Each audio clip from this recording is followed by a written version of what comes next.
You are listening to the voice of the frontline protector here at the Private Officer Beat Radio. Every week you'll hear breaking news, topics of training, information for the industry of security, public safety, and law enforcement. So strap in, hang on, we're about to speed off in this episode of the Private Officer Beat Radio.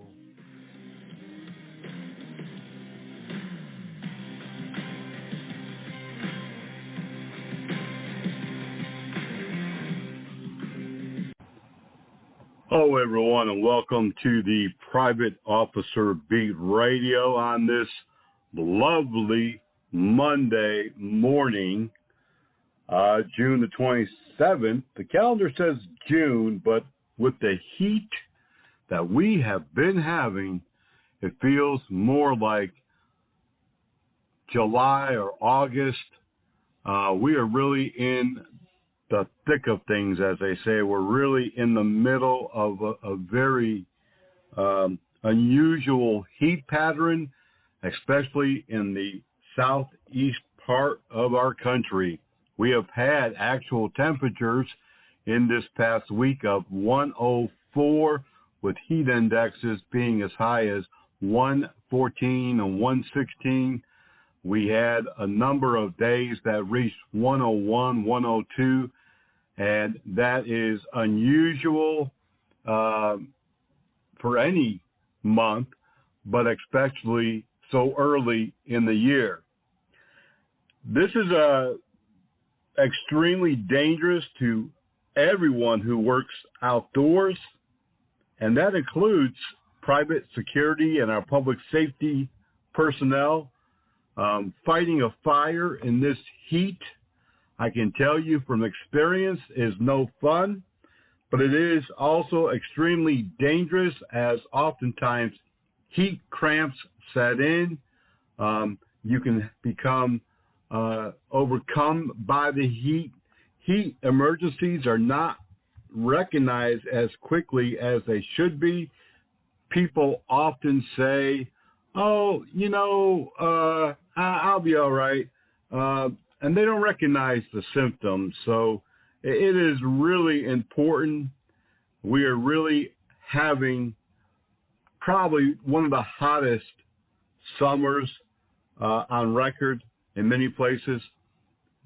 Let me just, I wasn't going to really get into all of this, but let me go ahead and tell you, especially because so many of you do work outdoors, there are many signs and symptoms of heat emergencies. And there are different levels all the way up to heat stroke, which is life-threatening. People die from heat stroke. So oftentimes when we're working outdoor or in hot environments, the first stage, and sometimes you don't even have a stage. It goes right to the extreme. But heat cramps are the first stage of a heat emergency, and they usually happen when you've been physically active in the heat, whether that be just working outdoors or physically working, or I've known of movers who were moving all day long furniture and doing the job, and they have suffered the symptoms of not only heat cramps, but also the next level, which is heat exhaustion. Heat cramps are especially likely, they say, in elderly people or small children, or if the person is overweight, people who may have been drinking alcohol, which is not good at all under any condition if it's too much, but especially during the summer heat. Muscle pain and tightness are some of the symptoms of heat cramps. You need to get out of the heat, get cooled down. It is extremely important to stay hydrated, obviously, during this time. The next level, and much more serious, is heat exhaustion. And again, that is not often recognized by people who just don't want to believe, oh, I might need to slow down. Might need to get inside. I might need to cool off. And some of those symptoms, again, will be muscle cramps, dizziness, sometimes even mild confusion, a fast heart rate, breathing issues, headaches, irritability. I know people with that symptom, and it doesn't have to be hot. Extreme thirst. It can also cause nausea or vomiting. And I've had this happen to myself several times, actually, through the years. Pale skin, heavy sweating, and fainting. In many factories and manufacturing plants where it gets very hot and they don't have AC, they have cooling stations where people who present with these type of symptoms can go inside these cooling rooms where it is a nice temperature. They can relax, they can rest. Also, in many of these places where it's very hot to work, they have cooling vests, and basically they're similar to a vest with ice pack gels in them, where you can wear them to cool your body, your core body temperature down. With the heat exhaustion, there may be a case where whatever you're doing to try to cool down isn't working fast enough, and it may turn into a true emergency where 911 would have to be called. EMS would have to come out and begin additional treatment, may even have to take you to the hospital. The most dangerous level, and really all of these can be dangerous, especially if you don't recognize them, because they will increase from one level to the next. But the really definite danger here is called heat stroke. And with heat stroke, all of the symptoms of heat exhaustion may present.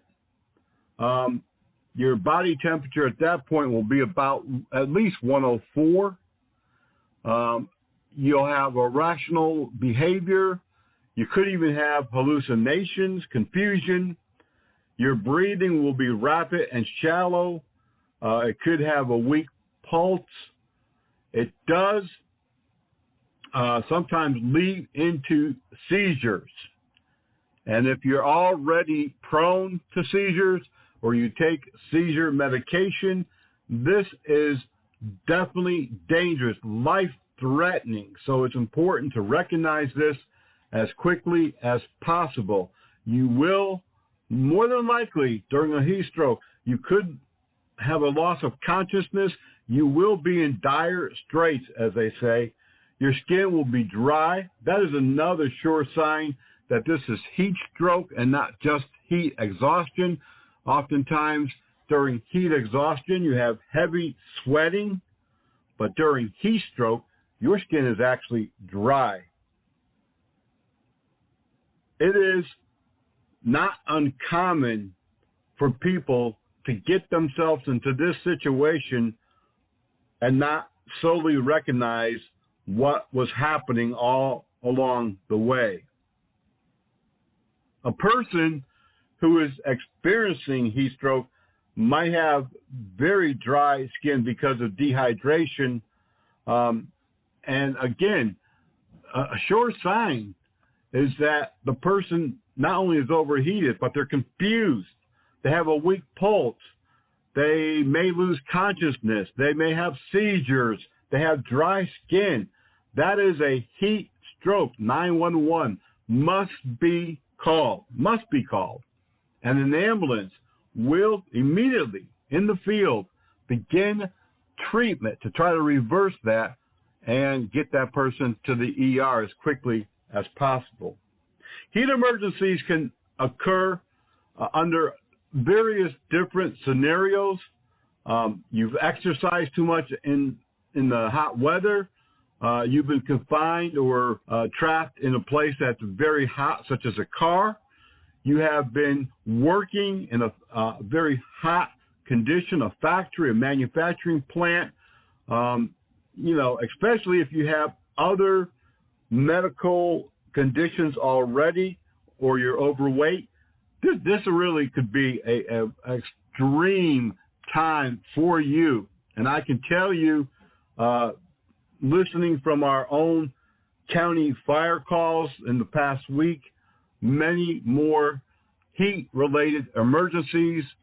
People think that by getting out and going to the beach or to the pool, that's going to cool them off. It's going to cool you off a little bit while you're in the water, but if you're laying out substantial times in the heat, no, your body is heating up. The core of your body, the temperature is rising.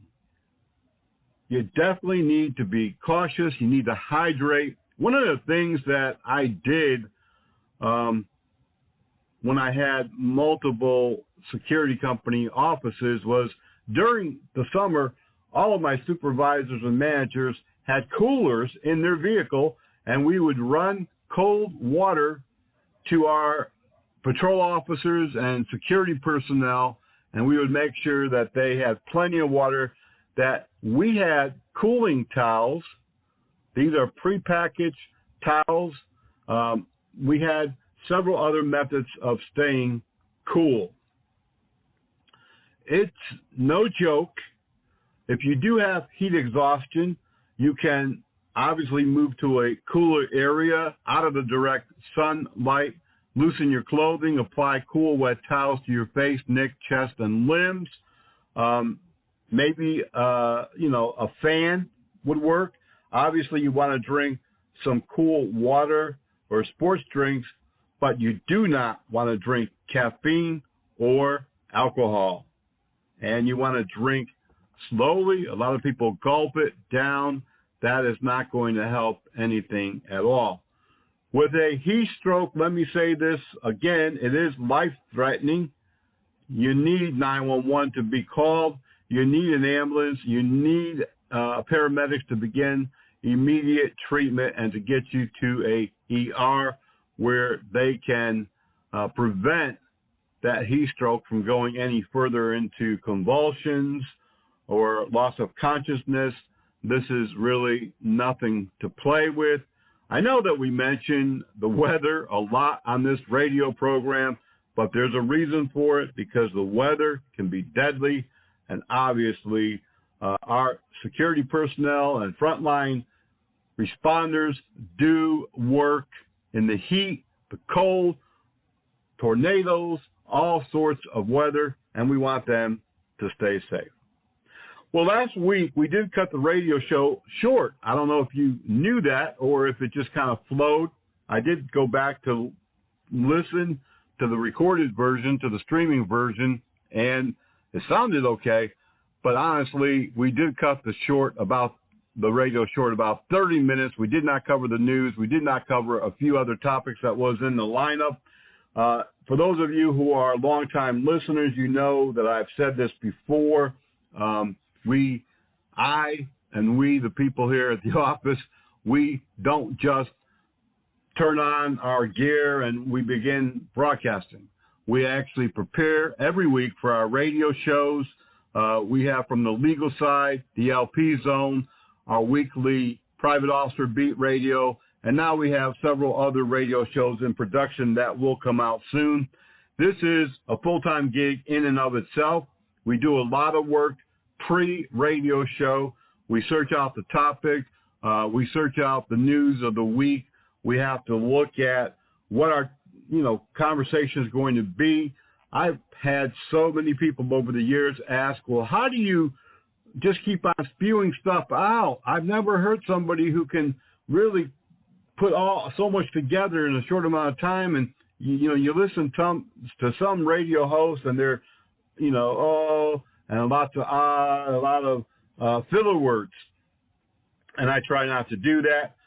It becomes annoying, to be honest, when you're listening to a radio show host who cannot put his thoughts together, and it's just a waste of airtime. But last week I did cut that radio show short because of a situation that came up in the office, and we needed to address it.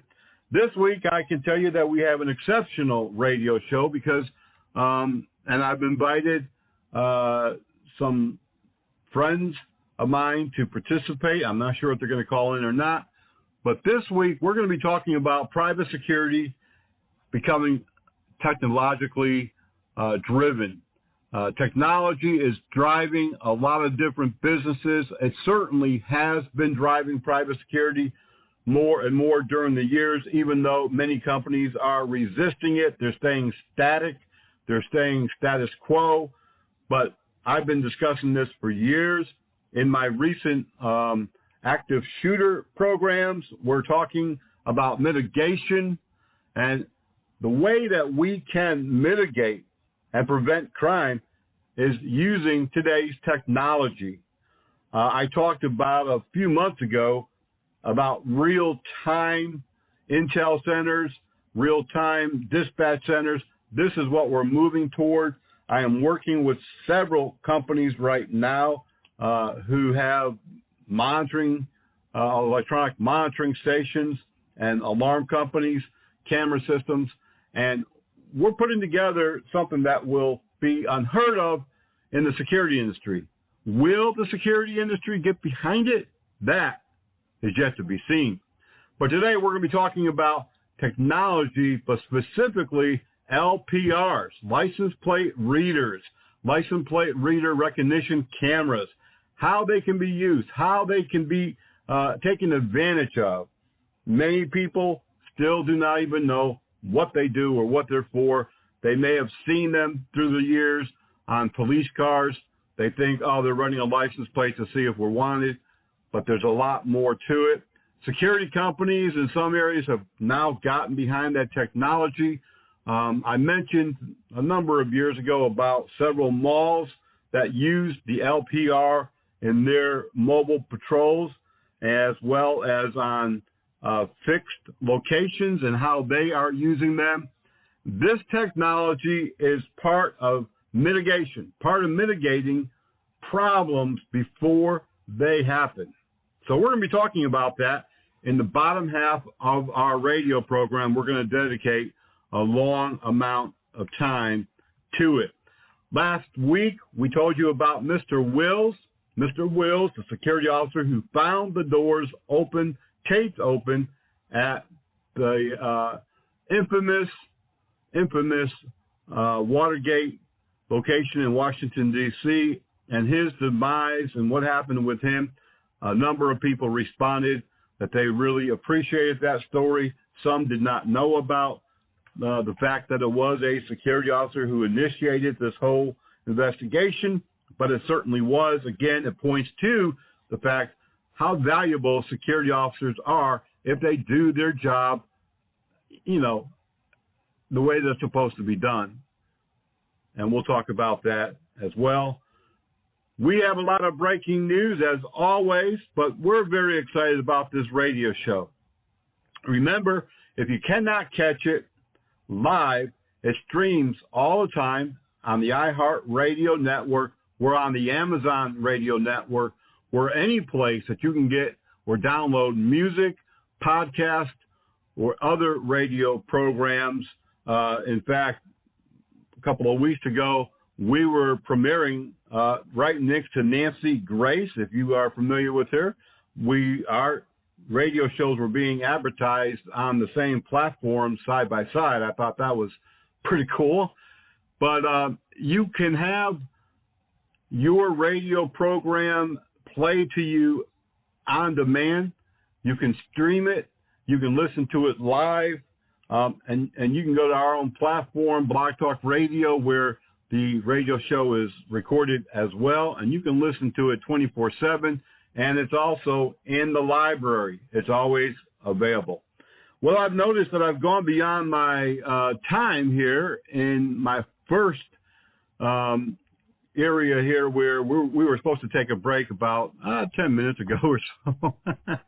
We will take a break. We're coming back. We have a lot to bring you today. You're listening to the Do you know your ABCs? How about the ABCs of water safety? A is for active adult supervision. This means someone is always actively watching when a child is in the water. B is for multiple barriers. Your pool or spa should have multiple physical barriers at all times. C is for CPR classes. Even if you're not a parent, it's important to learn CPR. Water safety is everyone's responsibility. Are you looking for the finest private security officer training in the Charlotte metropolitan area? Do you need PPS qualifications in armed or unarmed training? Or maybe you're over there across the line in South Carolina and you need the SLED training. Well, we've got the right training at the right time for you. Premier Training Academy, located at 5624 Executive Center Drive, Suite 142 in metropolitan Charlotte, North Carolina. Give them a call today, 704-806-4933. They also offer firearms training, personal protection, first aid and CPR, and so much more. Call John at 704-806-4933.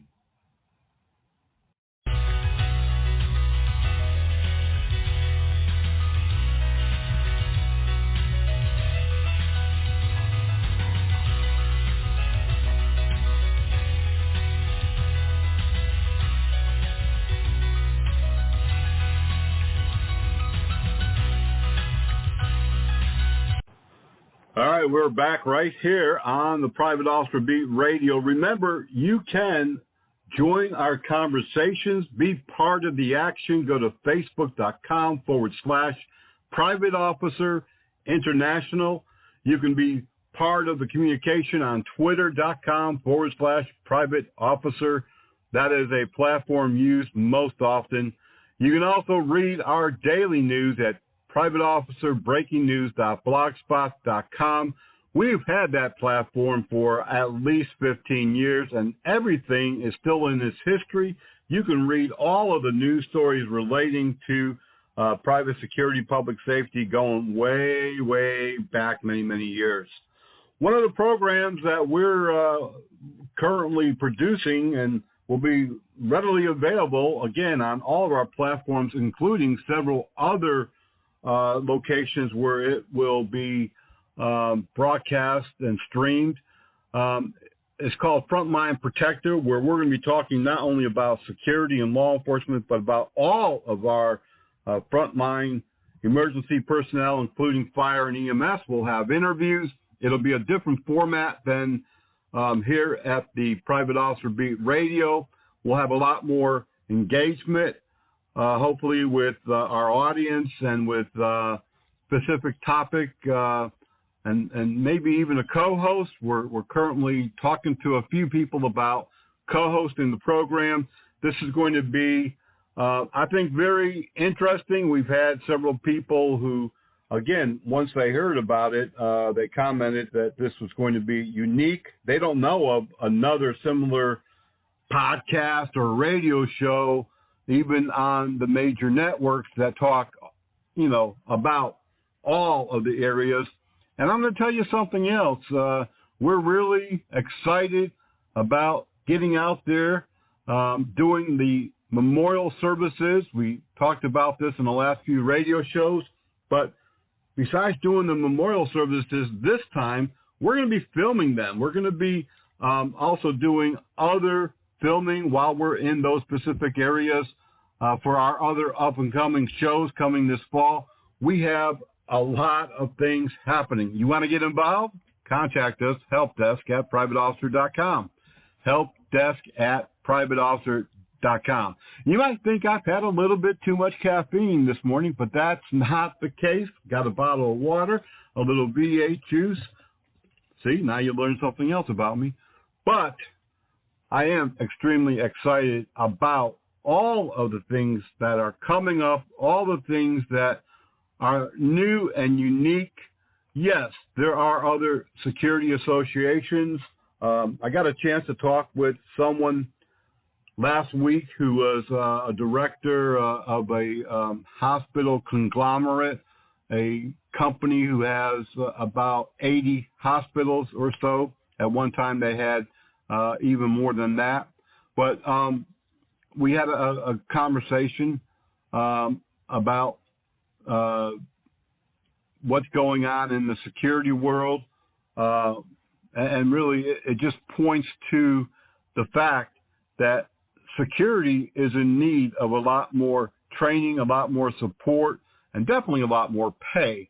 But I can tell you that in my conversations in the last month or so with security directors at malls, security directors at schools, hospitals, there is no doubt the direction that private security is going in.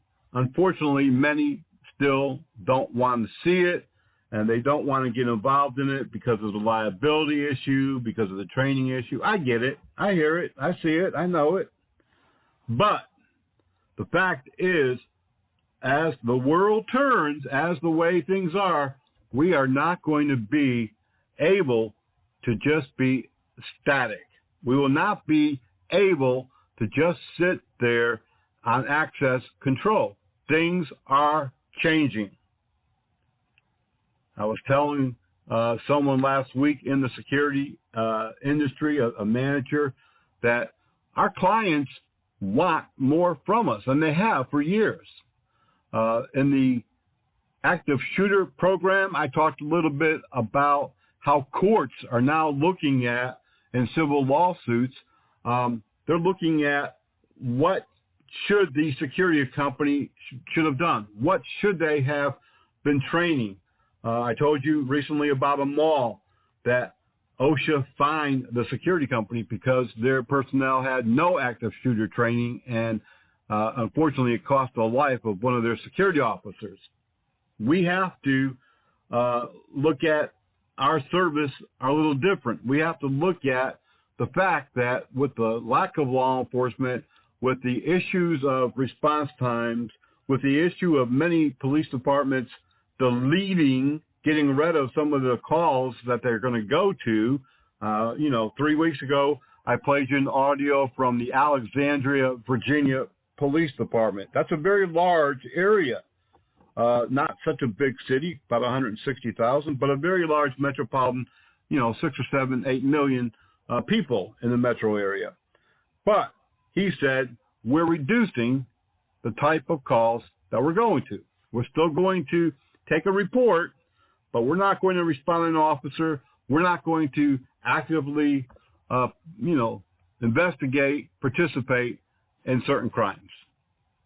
Through the last 3 or 4 years, we've seen dozens and dozens of police departments drop the type of calls, no longer getting involved in mental health, in intoxicated persons, in juvenile situations, unless there's a risk of life. They're not coming. Again, I was telling someone last week and said this on my training for the use of force. Many police departments no longer patrol private property. There was a time when they would ride in and out of shopping centers and malls and apartments and, check on stores. They don't do that much anymore. There may be a small town police department with not a whole lot going on that still does. But overall, they don't. We're going to take another quick break. We've got a lot to talk about, a lot of breaking news. Remember, if you see something happening, if you see some news in your local online newspaper that you think our readers, our listeners would like to be aware of, send it to helpdesk@privateofficer.com. And again, I want to remind you to also get involved in recognizing folks. Recognize your coworkers, your bosses, local law enforcement. I want you to contact us and say, look, I'd like to present this officer with an award because he did such and such. He did this great job. I want to present the police chief with an award because he's running a great department. He's serving the community well. That's what I want. If you'll do that, we'll assist you in making it happen. Helpdesk@privateofficer.com. We'll be right back.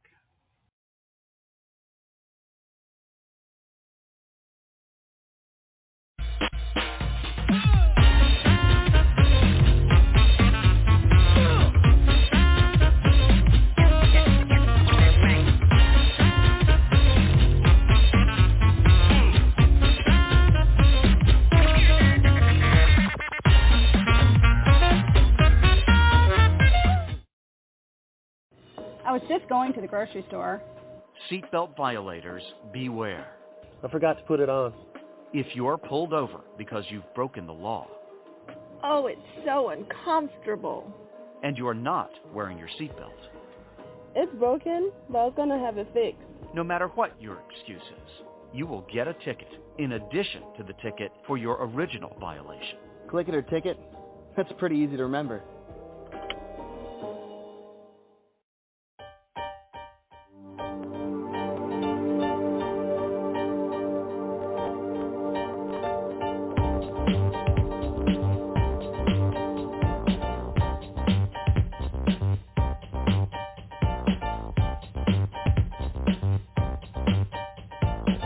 For some children, America isn't the land of promise. It's a place where every day is a struggle. Because today in America, 1 in 6 children lives below the poverty line. For these children, living in poverty means going without medicine, going without food, going without a warm home, or even a roof over your head. And that's life for nearly 13 million children of all races, all across America. Where will you draw the line and get involved? You can help these children and their families find a way out of poverty for good. And you can make a difference in more ways than you think. Will you help? Go to povertyusa.org today. Because 1 in 6 children in poverty is one too many. A message from the Catholic Campaign for Human Development. You're listening to the Private Officer Beat Radio, a production of Blue Brand Media Group and Private Officer International, a law enforcement and private security association. We're getting some breaking news into our newsroom right now. It appears that an overnight shooting has left one security officer dead, another one injured. We're getting more details on this, and hopefully we'll be able to bring this to you before the end of the broadcast. Remember, anytime that news breaks, please send us an email, helpdesk@privateofficer.com. We have a very exciting event coming up in July, a couple of days away. Birmingham, Alabama, 2022 World Games. This is an international sports event that has been going on for about a dozen years or so.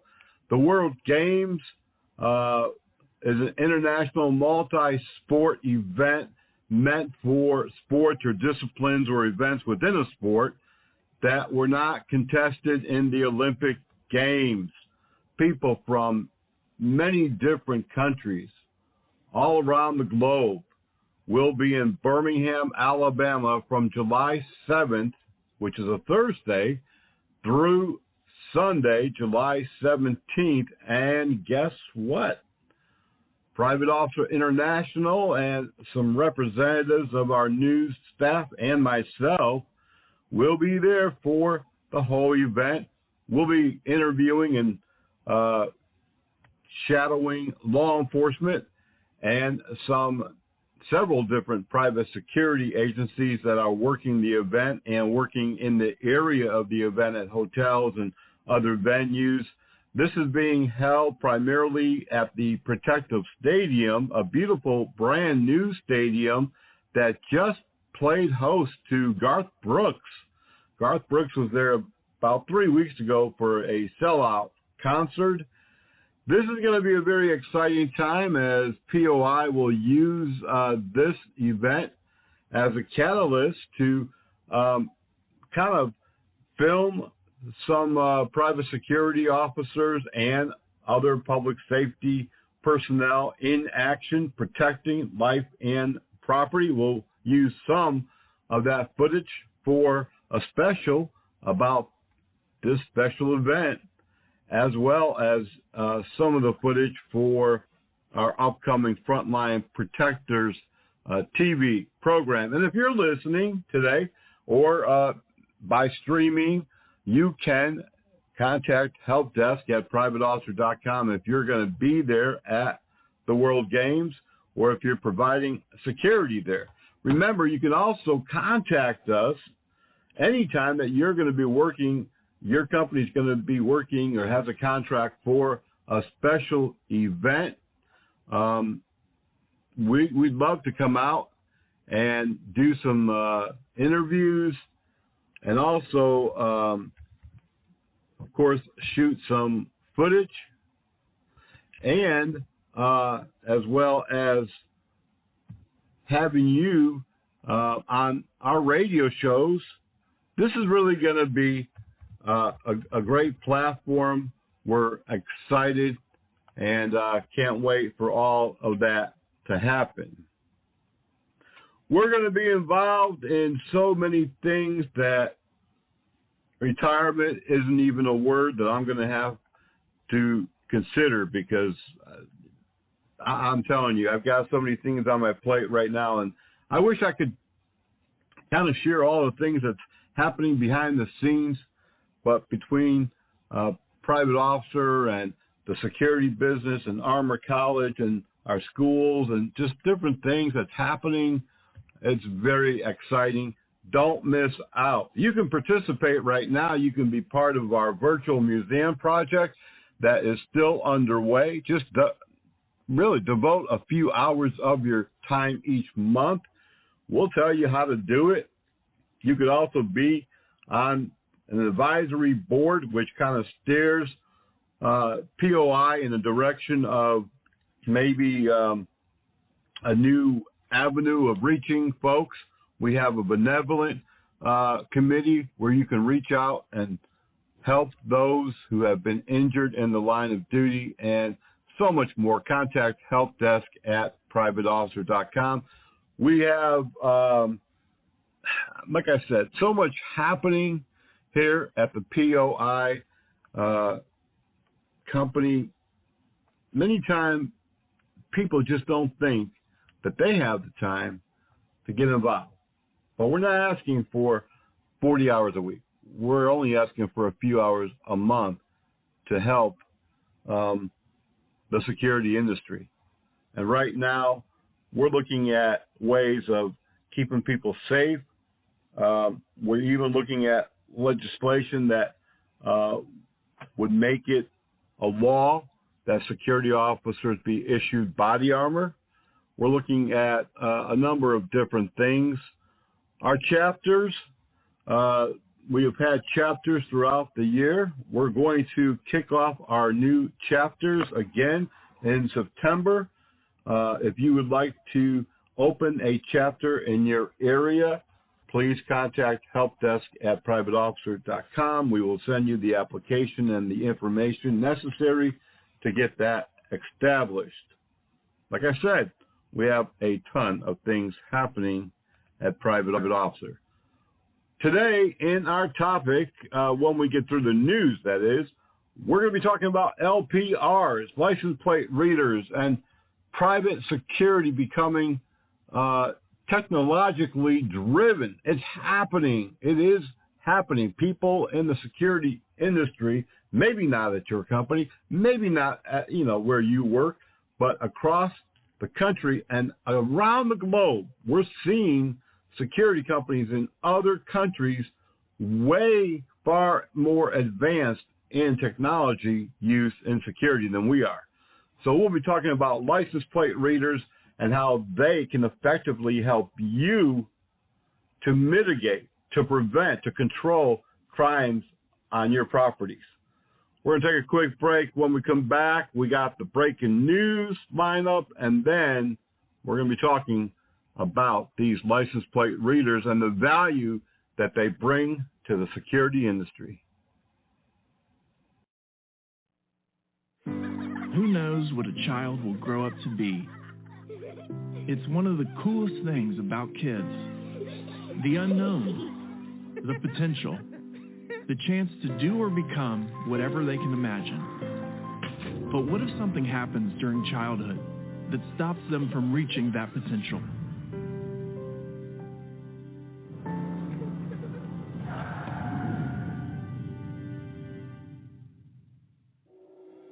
Did you know that preventable injuries are the #1 killer of children in the United States? And around the world, 1 child dies from a preventable injury every 30 seconds. But the important thing to remember about preventable injuries is that they're preventable. We can do something to stop them. Things to make sure kids get the chance to be creative and play. The chance to take chances and explore. The chance to fall down and get back up. Help us give your kids, and every kid, the chance to grow up, reach their potential, and become whatever they can imagine. Learn how at safekids.org.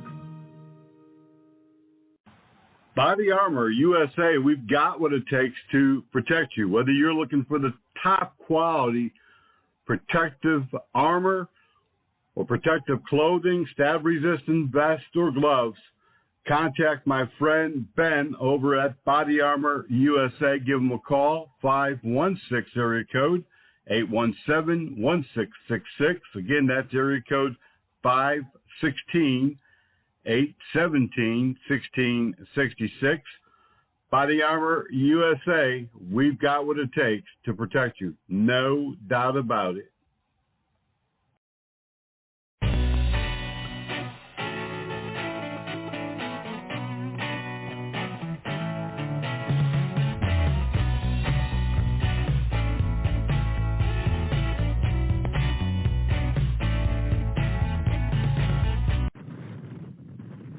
NOAA is predicting an above-normal 2022 Atlantic hurricane season, which would make this year the 7th consecutive above-normal season. Impacts on things like the temperature of the ocean in the Atlantic, which is higher right now, also affect that. And if we have a particularly active West Africa monsoon season, as we do now, that also affects it. So those are the kinds of factors that we're looking at right now that play into the outlook that you just saw.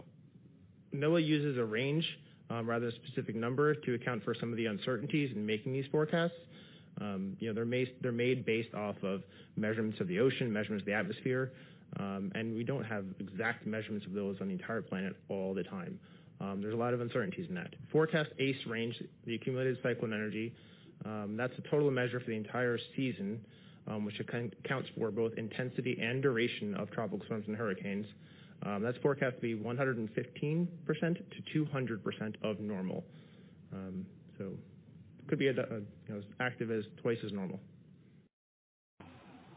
And there you have it from the experts at NOAA, the hurricane predictors, saying again this year will be an abnormal high hurricane risk year.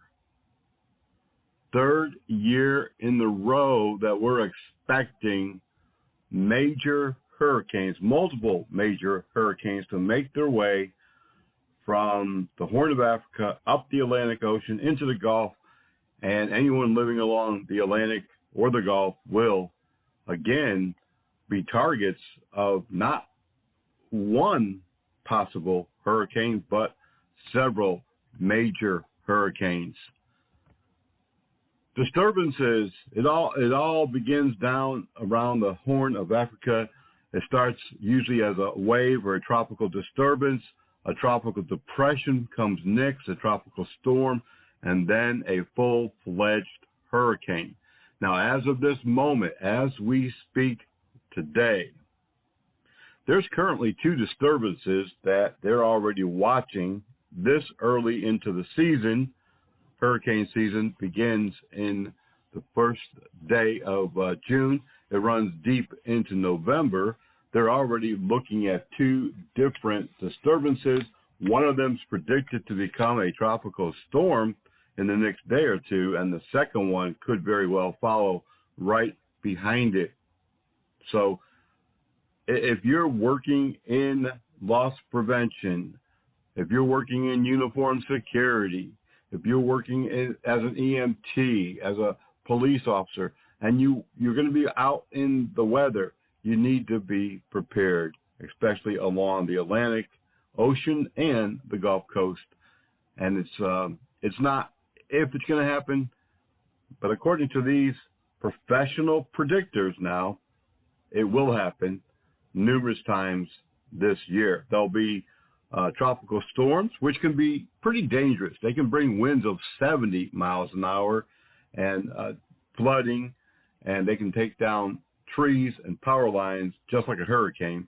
And then there'll be, 4, 5, 6 major hurricanes. Wow, we're going to definitely be busy. 71 shooting incidents occurred involving private security over the weekend. 71 different incidents that we know of, that we track through our almost 3,000 news feeds. And that was just the weekend. We're seeing 10 to 15 gun incidents involving private security daily now. And it's not going to change. It's going to get worse. One of those happened in Portland, Oregon, where a security officer patrolling an area in uniform and armed approached a male around 2 a.m. overnight this morning and told him to leave private property. He was trespassing. Police say at that point, the trespasser lunged for the security officer's gun and disarmed him. He pointed the firearm at the security officer. Now, luckily for him, the security officer was able to release the magazine during that struggle for the weapon, but the suspect shot him in the chest with the chambered bullet. Again, lucky for the security officer, he had the wherewithal to be wearing body armor. And police say that the security officer's ballistic vest stopped that bullet from killing him. He was taken to the hospital. He was examined. He had no injuries, and he's been released. Police have no suspects in custody, but they say they're looking, and they will continue their investigation. Another shooting of a security officer happened in the capital of New York State, Albany, New York. This was at a Motel 6 where police say a robbery went down. The armed gunman went in and robbed the Motel 6, and as he was leaving, the security officer tried to tail him to see which direction he was headed, and the gunman turned around and fired several shots into the security officer. He's in pretty critical condition at this moment, and police are still looking for the suspect. A fatal shooting occurred this weekend in Dallas, Texas, where a security officer working at a cabaret, which I believe is a strip club, said that a disturbance occurred in the parking lot when he tried to stop a female in a vehicle. She tried to run him over. According to his statement to police, he fired multiple rounds into the vehicle, killing the driver. Now, the press release and a subsequent news article in the Dallas News says arrests are pending. The driver is deceased, so obviously the arrest is not going to be for her. So I can only imagine that the security officer is about to face charges. Another similar shooting happened about 1,400 miles away in Atlanta, Georgia over the weekend. Police say that a security officer was working on patrol, armed, and noticed some type of disturbance inside of a vehicle, not on the property where he was patrolling, but on another property.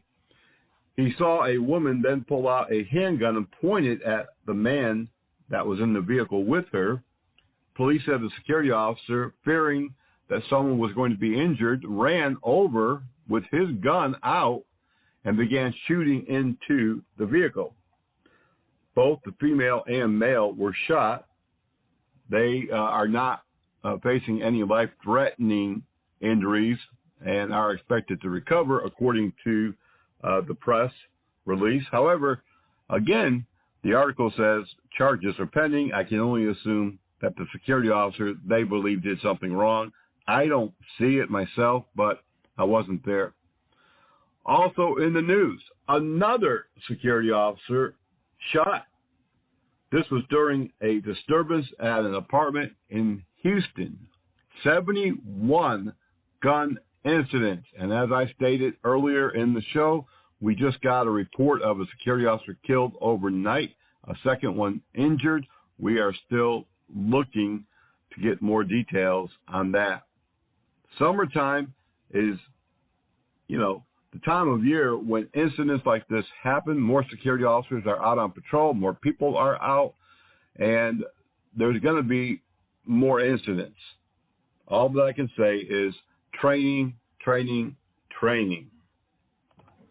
Another one of those gun incidents that occurred over the weekend happened in Miami area. A Fort Lauderdale man now facing criminal charges after he pulled a firearm on a security officer outside of a gay bar. Kenneth Justin, 45, has been arrested.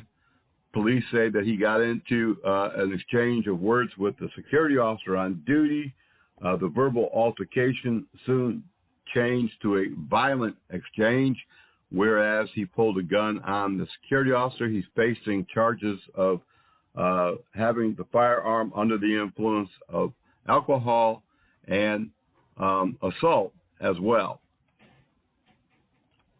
Coming out of Bolingbrook, Illinois, you may have seen this. It made major news headlines.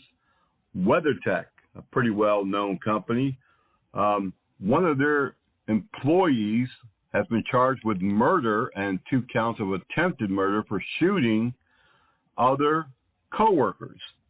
Charles McKnight, 27, of Chicago, was arrested after fleeing the shooting Saturday morning at the WeatherTech warehouse. What happened, according to police, was there was actually a robbery committed by McKnight. He robbed employees that he was working with. He was a temporary employee from a temporary employment agency, and it seems that he pulled a gun and robbed several coworkers. Shortly afterwards, several other coworkers became aware of this and confronted him, and that's when all of the shooting happened. Central Hightower, a 37-year-old man from Plainfield, Illinois, was killed. A 25-year-old male was also listed in critical condition, and a second 43-year-old man sustained multiple gunshots and has since been released, according to the police, from a hospital. Can you imagine? You're at work, you're doing your job, everything is going swell, and your coworker robs you at gunpoint. Craziness. This is the world we live in today. Let's see, what else do we have happening across our great land? A security officer working at Amazon has sued his employer and boss. The security officer said that he was ridiculed every day because of his height. Pictures of Gary Coleman, the child actor, posted around his workplace. People making fun of his 4 feet 8 inch body frame. He says he suffers from a disease. The lawsuit has since been dismissed. However, he's going to again refile some other complaints. It is unfortunate. Workplace harassment is very common. Another shooting to report on. This one came from Columbus, Mississippi. The sheriff there, Eddie Hawkins, says a security officer was shot multiple times, is in critical condition after interrupting a burglary of his own vehicle. The on-duty uniformed security officer was patrolling Green Tree Apartments, and on his way back noticed someone burglarizing his vehicle. He confronted the man and was shot several times. The security officer was struck in the hand, the foot, and the thigh. and currently is at the Baptist Memorial Hospital. The suspect fled. Police do have some leads, but they're not saying if an arrest currently is imminent. Over the Roe versus Wade Supreme Court decision, 4 security officers were assaulted but not seriously injured at 2 different protests, one in New York and one in Sacramento, California. The security officers were guarding federal courthouses and other complexes during the protest. Now, this is not the first time. In fact, it is something that we've seen over the last 3 years. We've even had several security officers murdered during protests. And again, you think that security officers don't face danger, but they do. Sioux Falls, South Dakota, during an internal church dispute, the church organization hired heavily armed security with AR-15s and 45s on their hip. Very unusual steps to take, but there is some type of internal battle happening, and they say that they wanted to protect the organization members. An interesting statistical report came out this past week. 500 shootings have occurred at major supermarkets since 2020. 2020, just 2 years ago, there's been 500 shootings at major grocery stores. And this includes Walmart and Kroger and King Soopers and Wise and all of the top grocery stores that you can think of. We don't hear about all of these shootings if it's not major, but when you have this many shootings in such a short amount of time at grocery stores, it also included Food Line, Stop and Shop, Publix, ShopRite, H-E-B, Myers, Whole Foods, Costco, Sam's Club. Shootings. And yet, we don't really think about grocery stores. When the shooting happened in Buffalo, killing the people and the security officer, I believe that kind of woke many of us up to the violence occurring even at the grocery store, at the supermarket, places where we have to go. We have to shop. We've got to get food. More than 500 shootings in 2 years. In Bradenton, Florida, this past week, a hospital security officer monitoring the emergency room via surveillance cameras noticed a patient in the ER loading a gun. He immediately notified police and other security personnel and went to confront her. Police quickly arrived and took the woman into custody.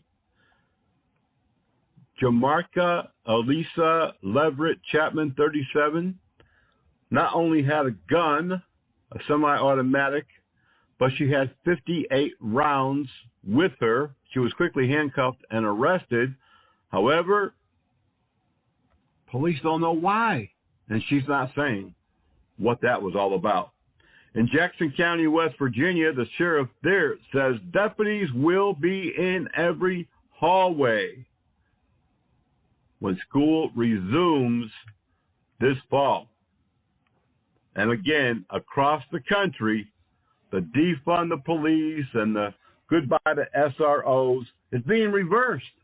As violence continues to escalate, the numbers continue to climb, more and more people realizing, oh, we do need police, we do need security.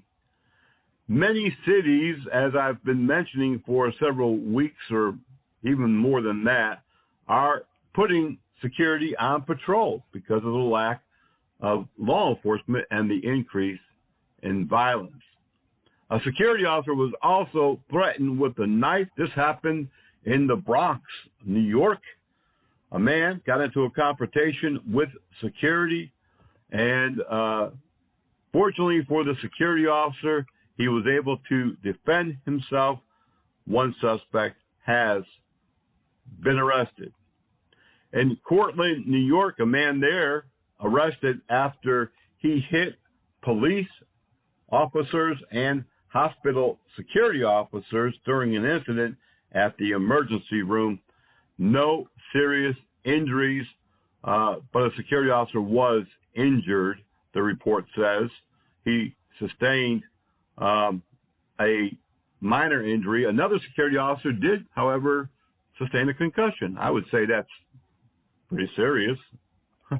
No serious injuries, the news article says. But the officer had a concussion. Coming out of Durham, North Carolina, and this is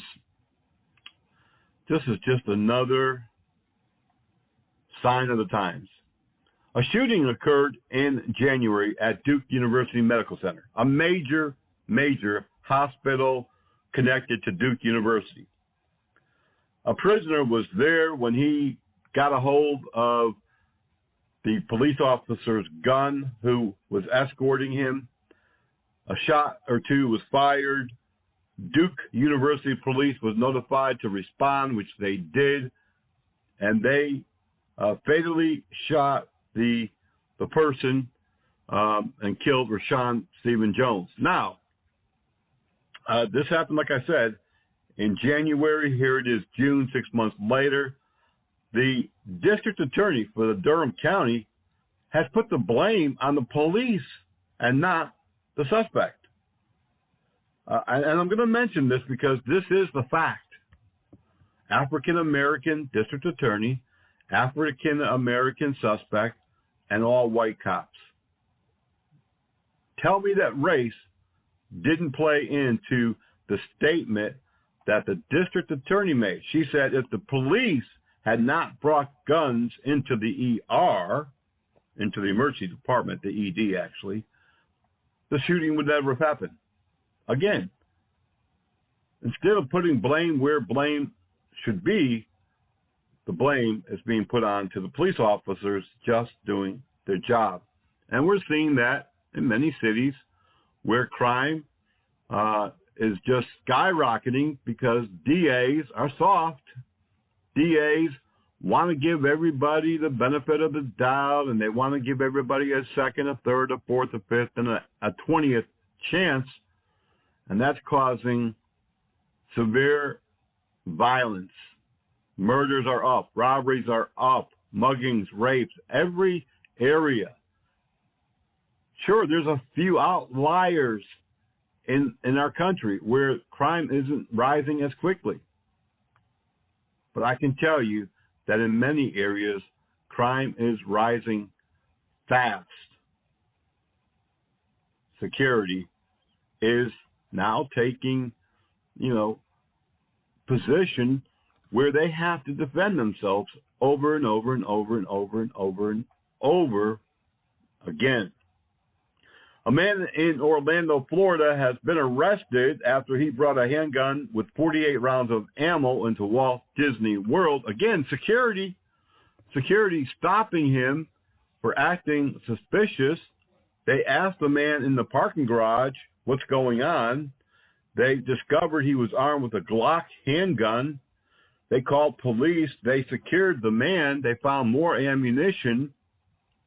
Aaron Lopez, 35 of Royal Palm Beach, arrested for having the gun on the private property. And once again, had security not been there, could this have been an active shooter incident? What was he up to? Why did he need the gun and 48 rounds? Maybe we'll never know, but we do know security had a hand in preventing anything bad from happening. One final note, we told you a month or two ago that a security company, Allied Universal, which owns Securitas Security now, has agreed to settle a $1 billion lawsuit in Surfside, Florida, where the collapse of a condominium building occurred and close to 100 people were killed. The security company will pay out almost half of that themselves to settle this lawsuit. And the reason for that, we really didn't know until just a few days ago. There were a lot of questions. There was a lot of conversations.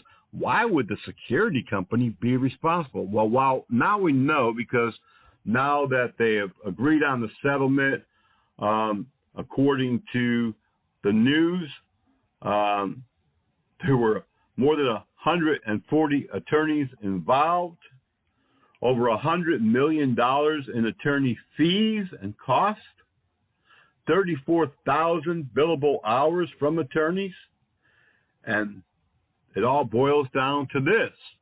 Securitas, the building security contractor at the time, did have security at the Chamberlain Towers South when the incident happened.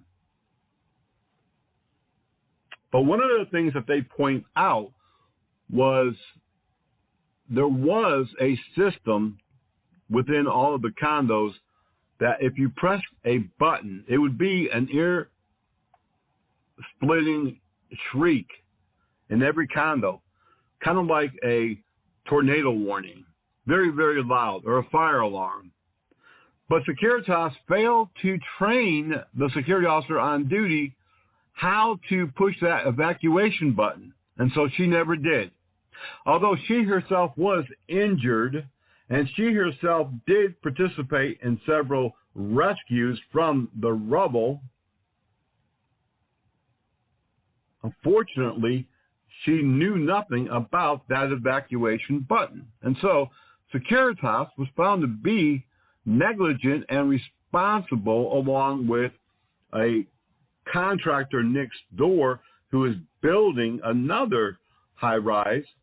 And according to the lawsuit, he loosened up a lot of the ground near the condo that fell over, and he took responsibility.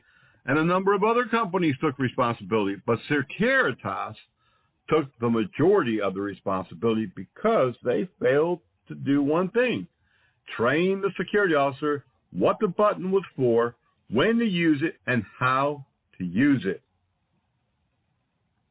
That was it. And now, Allied Universal, the proud owner of Securitas and about 50 other security companies around the globe, has taken that responsibility and agreed to settle and pay half of that $1.02 billion class action lawsuit. One button is going to cost them about $500 million. And that's the news. Remember, send us the news when you see it. Helpdesk@privateofficer.com. We'll be right back. We're talking today about LPRs, license plate readers. And I can tell you this, they are definitely a very helpful tool for law enforcement and technology that private security needs to be using as well. We'll be right back.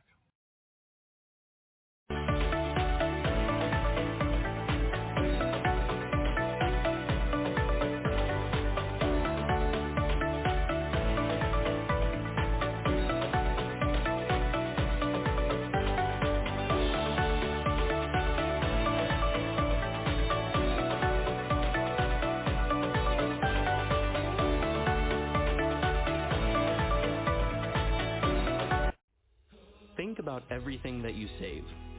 You save gas, you save money, you save time. But have you ever thought about saving life? That's right, life. In just 1 hour, you could save up to 3 lives, giving 3 people more time with the ones they love. And isn't that the best thing to save? The need for blood is as universal as it is constant. Save life, give blood. Each day, those that protect and serve us in law enforcement put their lives on the line. These law enforcement officers often work long and irregular hours in tough and dangerous conditions, run a high risk of being attacked, wounded, or even killed by the very criminals that prey on us. Every year, hundreds of law enforcement officers are killed or seriously injured in the line of duty. Blue Alert is a system that provides the means to speed the apprehension of violent criminals who kill or seriously injure local, state, or federal law enforcement officers. Find out how you can truly help those who help. That's bluealert.us. We're going to shoot you graveyard dead if you come onto a campus with a gun, threatening our children, or shooting at us. Sheriff Grady Judd says the response by law enforcement in Texas to the shooting at Robb Elementary School is simply unacceptable. Yeah, today the parents of a student murdered at Marjorie Stoneman Douglas High School stood with Judd to talk about the need for armed guardians at every school in the nation. News Channel 8's Jeff Patterson continues our team coverage now live from Tampa. Jeff. Good evening. Ryan and Kelly Petty's daughter, Elena, was murdered at Marjorie Stoneman Douglas High School in 2018. They've been activists ever since, calling for more school security. Today, Ryan Petty told us he's angered by the response he saw to the shooting in Texas. As a gunman murdered children inside of Robb Elementary School in Uvalde, Texas, police staged outside. Sheriff Grady Judd says in cases like this, officers must go in. We're going to charge directly to the threat. There's no mustering. There's no gathering up. We go individually to the threat and engage it. For Ryan Petty and his wife Kelly, seeing the shooting in Texas forced them to relive their daughter Elena's murder in Parkland. My heart goes out to the families of the victims. I've watched the video. I've watched the failures. Ryan Petty believes one easy thing could have saved lives. But I can tell you the simple act of locking that door at that school, all of those kids and those teachers might be alive today. He's particularly angry that the first responding officers didn't immediately go in and confront the threat. That video made me angry. And I want to know what was going on out there. There was a lot of law enforcement standing outside that school, and it took an hour to stop this threat.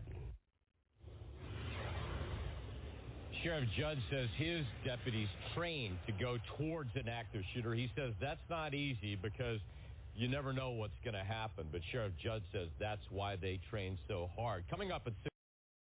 I want to shoot you graveyard dead.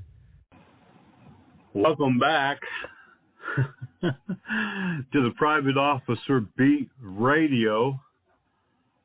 I would love to hear your response from the sheriff that just spoke, Sheriff Grady Judd. Send me your thoughts. You can post them on Facebook at facebook.com/Private Officer International. You can post it on twitter.com/Private Officer. You can send me an email at helpdesk@privateofficer.com. This sheriff is well known and, frankly, well thought of in the county where he has been the sheriff for, I think, about 20 years maybe, or he's been with the sheriff's department for 20 years. I know he's been around for quite a long time, and people love him, and people in true law enforcement communities, other police chiefs and sheriffs love him, and the working class law enforcement officer loves him because he speaks the truth. He speaks the facts, and he's not afraid of any backlash that he might get. And you heard what he said. If you enter our schools with ill intent, armed, and ready to injure or kill our students, the last thing you will see are deputies with AR-15s, and they will kill you graveyard dead. graveyard dead. He did not hesitate. He did not mince words. He didn't think twice. He wanted to let you know that in his county, in the county of Polk County, Florida, that they take protecting lives seriously. Children, staff, citizens. And he's been in the media many times before because he has a organized retail crime theft division. They crack down on organized retail crime shoplifting that has been just ravaging stores across the country. And he has been very tough on crime, very strict on crime in the county. And it's helped to prevent and reduce crime. And people love working for him. So send me your thoughts, please. helpdesk@privateofficer.com. Let's get to the meat of the subject. Today we're talking about license plate readers. And as I said earlier, we do research for our show, and we don't just come on here with a bunch of babbling. It's well thought out, well planned, and this program today is nothing new. So I had my office look back at some other times when I've talked about license plate readers, and they went back to 2007 in the radio shows, and we could have went back even further than that because I've been doing them forever. But they found 7 times that I talked about the value of using license plate reader cameras on the radio program, and 11 times that I've written about it in different articles that have been published, as well as in our own newsletters and magazines, and talked about it in 2 interviews that have been conducted in the last 15 years. LPRs. If you're not that familiar with them, you really need to be. Because whether you are private security or law enforcement that has yet to catch up on, the latest in technology and what's happening, LPRs have been around for many, many years.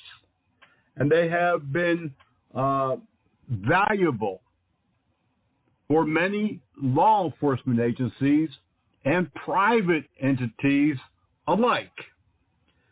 License plate readers, LPRs, can be both mobile and fixed.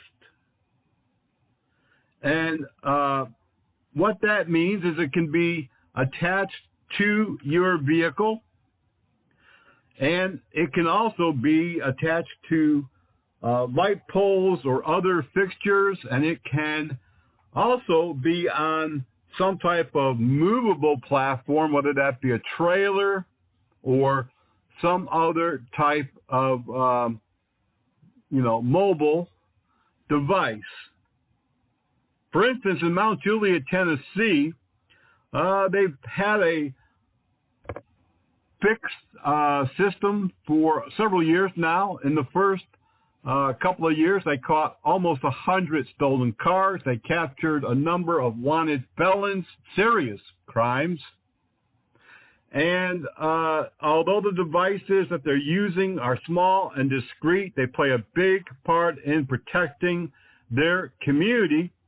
Mount Juliet Police Captain Tyler Chandler said, Mount Juliet is a suburb of Nashville, Tennessee. It used to be a little sleepy suburb, farmland, hillsides, just a really beautiful location. It's growing like all areas of Nashville. And with it, of course, comes crime. So they wanted to reach out and see if LPR systems would help. And they certainly have. They certainly have. Many criminals crossing through their city limits, I'm sure, are now sorry that they made the decision to come into their town. License plate readers are valuable to law enforcement because what they do is license plate readers capture license plates, and they can be pointed. If they're on a fixed pole, they can be pointed to capture rear plates in the states that don't have front plates, or they can be on a position where they capture the front plate of a vehicle. And what they do is they run that license plate through a number of databases, including information provided by the FBI, NCIC, which is the National Criminal Information Center, and several other databases to see, A, is that vehicle stolen? B, is the driver, the licensed person who owns that vehicle, a wanted fugitive? C, has that vehicle been used in a crime and they're looking for it? D, is that vehicle associated with a missing person? Oftentimes, elderly people are reported to be missing. And because of LPRs, they've been found, or what law enforcement calls recovered, not only not in their own city, but many times not in their own state. They were driving, lost, not knowing where they were heading. And the LPR picked up that license plate number and ran it through the database, and there was a hit. Person reported missing, may have Alzheimer's or some other memory loss, and police were able to stop the vehicle and assist them. And the fifth thing that the LPRs do is they can track whether or not that vehicle was seen in the area of a violent crime, such as a rape, a robbery, a murder, and they can look at all of the plates, the license plates that have pinged or come through a certain area where a violent crime or even non-violent crimes have occurred, and they can see all the tags and look at who the owner of the vehicle was, and it's a very big investigative tool. So with all of that said, we know that license plate readers work just fine and dandy for law enforcement, and they do, and I love them for many different reasons. But we're talking about private security. How will they work for private security? Well, let me say this first of all. License plate readers, they can be set up and programmed any way that you want them to be. If you just want to use them within your own private property and just register all of the cars that pass through it and set up your own database. So, for instance, let's say that you were a property management company and you had 8 different properties, retail or residential or a combination. If you had residents of the property who had parking tags, parking permits, you have their information. You could put that into your database. If you put in the resident tag, all residents of any property, condominiums, apartments, subdivisions, gated communities, HOAs, they should register their vehicle. That way, if it's broken into or it's broken down or something happens, you'll know who to notify. Well, you can put all that data into your LPR management system, and you build up this database of people who are supposed to be on your property and people who are not. If you had, for instance, leased property at a retail outlet, you could have all of the employees of every business register their tag and their description of their vehicle, and you could put that in your database.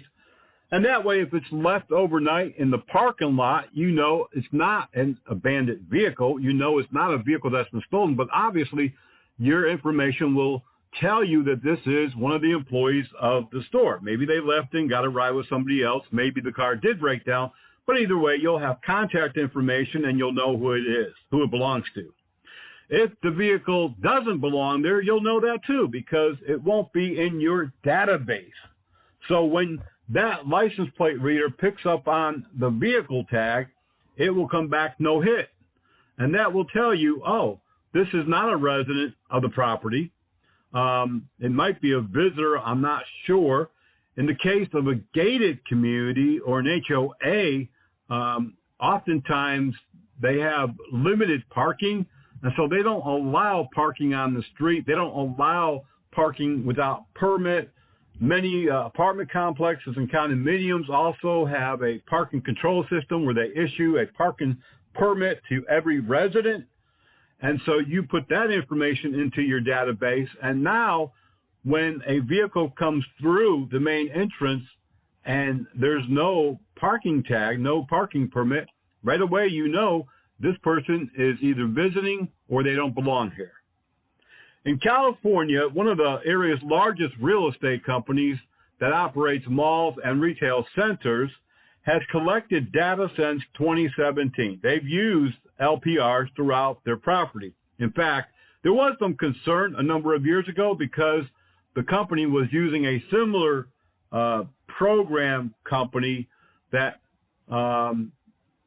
ICE used, Immigration and Customs, and so some people were concerned that they were sharing the information with ICE, and it does not. In fact, when you have an LPR, license plate reader camera system, your management company, you have a company that manages the data, processes it, and sends it to you. You can have whatever information processed by a multitude of law enforcement or no law enforcement. You can specify just FBI stolen car, or you can specify stolen car wanted individuals. If an LPR, even on private property, hits with something that's in the database, they will notify law enforcement immediately electronically. So law enforcement will be responding. Irvine Company, the real estate company that we're talking about, which is based in Newport Beach, California, told news media that it was because of a number of cars being stolen and left there, other vehicles being stolen, that they installed these cameras, and also because it reduces crime on their properties. They also said that Vigilant Solutions, which is one of the leading networks for LPRs and recognition data, they did process information for ICE, but the information from the Irvine Company was not being disclosed to ICE. So that kind of solved that problem. But in this radio show, there's a lot to LPRs, and we're not going to be able to get through it all, obviously. But I wanted to give you more insight on how private companies have been using license plate readers at least 10 years that I know of, probably longer than that.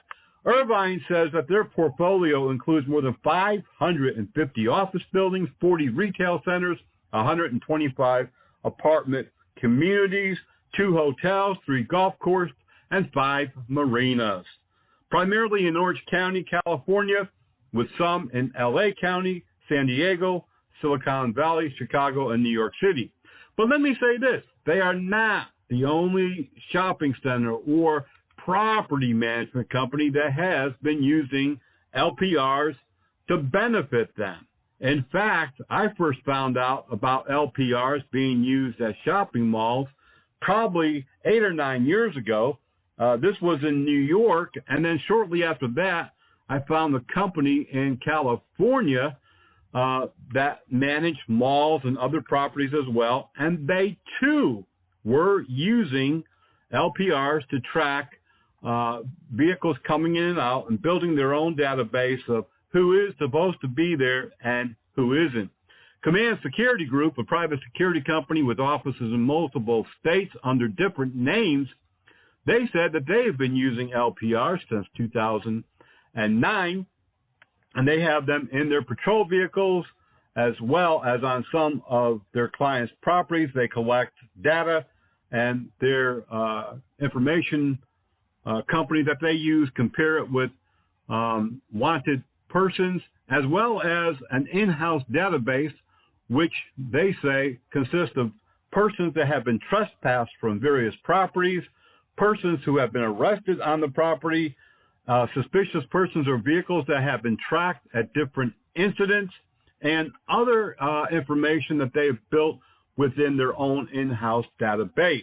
Again, this is not something new, but it is something that is moving private security forward. Private security today cannot stay static. They cannot sit there, observe, and report. That is not what clients want. That is not how you prevent things. That is not how you mitigate crime. That is not the world today. Looking at LPR's use in other countries, if you go to the internet and go to Google or any of those sites, they will show you how other companies have been using LPRs, private companies and private security businesses, for years. Truly a remarkable piece of equipment. They're not cheap, and I won't get into all of the costs, but you're looking at a substantial startup. A lot of LPR cameras are priced individually. If you put together a package, it's a little bit cheaper, but you're going to be looking at a considerable amount of outlay in the initial startup. But I just listened, again, in preparation for this radio show, I just listened to a law enforcement retired officer interviewing someone on their podcast who was a representative of one of these LPR companies. And he said after you've got your initial equipment, which could be as cheap as about $7,000, he said, which it sounds like a lot of money, but it's not a lot of money. He said you're looking at just a few $100s a month in information costs for processing information, unless if you don't have it go through multiple databases. So if you're just looking for NCIC or you're looking for just the FBI hit list, then it's going to be cheaper. My philosophy here, as I've talked about on this program and in interviews across multiple news sources, private security, people ask me pretty regularly, where do you think it's going? Let me tell you where it's not going. It's not going to be an unarmed guard doing access control at the factory, because, that's what it was 50, 60 years ago. But now, as I have highlighted throughout the last 3 or 4 years at least, drones have been introduced. Robots have been introduced. Electronic security, access control that is completely electronic being monitored elsewhere. I just did a special about 2 months ago about these very small, lightweight drones that fly through buildings, and they do security patrols under the watchful eye of a surveillance company. They can be internal and exterior. They can be, 5 of them, 10 of them. I'm not saying that we should get rid of physical security, but I'm saying that we should use the tools to enhance it. Look at law enforcement. They have been using technology for at least 40 years. And as more and more equipment is being introduced to de-escalate force, to help them to stop crime, to surveil, to detect speed, to catch criminals, these are the tools that are being introduced now to private security. We also need to consider that many private security officers are doing enforcement. There are many, and I'm not saying a few, I'm saying many from my own personal knowledge, properties from California to Florida to New York and Connecticut that use internal mechanisms to reduce speed. They run radar. They issue, in some cases, their own summons, which is especially for an HOA. They have warning systems. HOAs and even apartments now are fining people for speeding, going through stop signs, reckless driving. It's private property. They can enforce their own rules. Technology is a big part of private security. And if you're a company owner, and I know that I have a number of company owners that listen religiously to the program, thankfully, let me just say this. If you're not using technology, if you're not staying in tune with what is happening in the industry, then you're going to be left behind. It's like saying we don't want to do patrols because it increases the liability risk. We don't want to have armed officers because it increases the liability risk. We don't care if our officers are killed, basically, is what they're saying. Well, we're going to have them unarmed, and we'll have insurance, and, we'll go to the funeral. And that's just pitiful. It's ridiculous. We are in an industry where it's changing every day. Every day. If we're not staying in tune with it, we're going to be looking inside from the outside. And in a final note, before I close this program, I want to talk about something else that is fast becoming a reality in private security. More and more companies are building their own 24-hour surveillance, monitoring / dispatch office. Many people across the country now are seeing how police have massive amounts of cameras and 24-hour surveillance, and they have their own system where they can track criminals and crime as it happens. It's called real-time crime center. And in Charlotte, North Carolina, they've got one of the best that I've seen. They can track a car that has just been involved in a robbery on the north side, down Interstate 85, jumping off at the airport, and track that vehicle through camera systems from one point to the other, helping police to get into the area and get it saturated with police officers so that they can capture the suspect. Well, real-time crime centers may not be what private security are putting together, but they are putting together their real-time dispatch centers, some with surveillance cameras on their clients' locations, using a lot of different technology. We, too, are in that same project right now without giving too much information. But we, as a company, we as an industry, understand that this is where it's going. This is where it's going. Technology-aided security. It's the real thing. It's happening now.